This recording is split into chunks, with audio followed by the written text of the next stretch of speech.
and I don't ever wanna be like I did that. When you hear heroin, you likely think big city, not here, someone else's problem.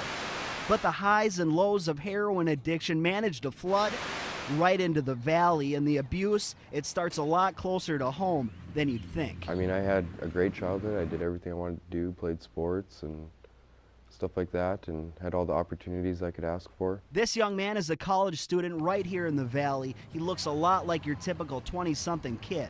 But somewhere down the road, his tale of addiction began, and it all began a lot younger than most of us are probably comfortable with. When I was 15, I started prescription painkillers. How did you get your hands on prescription meds?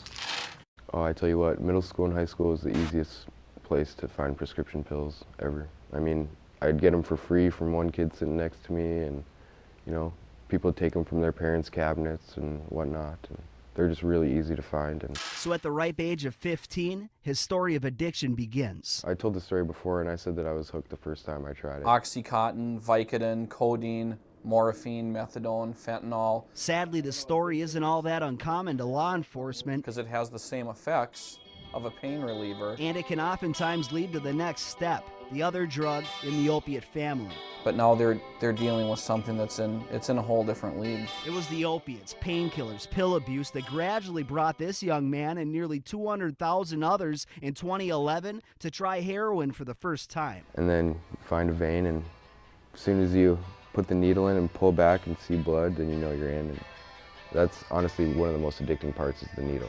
Just putting the needle in, watching that blood come back, and you know you're gonna be feeling good in about 5 seconds, and then all of a sudden your whole body just whoosh.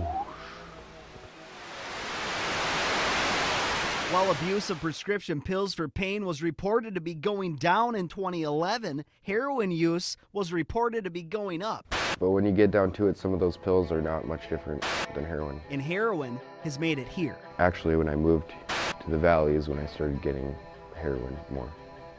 It wasn't so much in Bismarck as it was Fargo. Without a doubt, it didn't just get here, it's always been here. But drug counselors are starting to really see its reach. Here I'm mostly seeing like moms who are going, my son's on heroin, and I'm starting to feel like I need to make plans for a funeral because it's just going to happen in the not too distant future, and what do I do? It's not just like it is on TV, you know? I mean, it's not just a certain group of people that are gonna have problems with it. I mean, it could be anyone, you know? It could be some college student or businessman. I mean, all you gotta do is try it, and that could be game over for a lot of people. And I don't ever wanna be like I did that day. Take me to the place I love.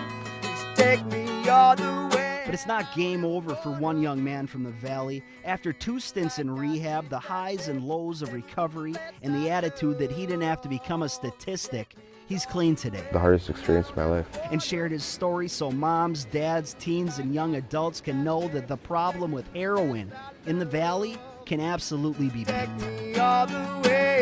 I'm just now kind of starting to see myself as a person rather than a junkie. And it's, 6 months later, and there's been slip-ups and stuff, but it doesn't control my life anymore. I give my life away, none of the bridge down.